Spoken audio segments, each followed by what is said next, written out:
নির্বাচন এই বছরের মধ্যে হতে হবে দুদু। বিএনপির ভাইস চেয়ারম্যান শামসুজ্জামান দুদু বলেছেন, বিএনপি বরাবরই চ্যালেঞ্জ গ্রহণ করতে পছন্দ করে, আর বিএনপি যত বেশি চ্যালেঞ্জ গ্রহণ করেছে বাংলাদেশের আর কোনো রাজনৈতিক দল এত চ্যালেঞ্জ গ্রহণ করেনি। কারণ বিএনপি যতবার ক্ষমতায় এসেছে জনগণের শ্রদ্ধা ভালোবাসা নিয়ে এসেছে।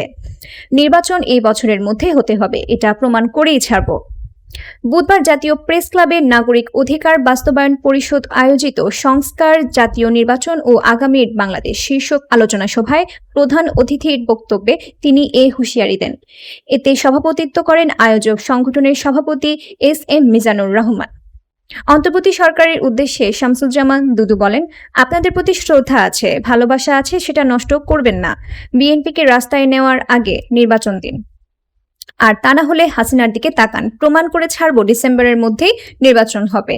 তিনি বলেন, সরকার বিশেষ কোনো কিছু বাস্তবায়ন না করলে আগামী বাংলাদেশ হবে গণতন্ত্রের বাংলাদেশ। অনেকেই মনে করছেন তারা ক্ষমতায় যাবে, তাদের উদ্দেশ্যে বলবো, সাহস থাকলে নির্বাচন করে ক্ষমতায় আসেন। আওয়ামী লীগের উদ্দেশ্যে এই বিএনপি নেতা বলেন, তারা বঙ্গবন্ধুকে দ্বিতীয়বারের মতো হত্যা করেছে, ধিক্কার জানায় যে এভাবে পালিয়ে যায়।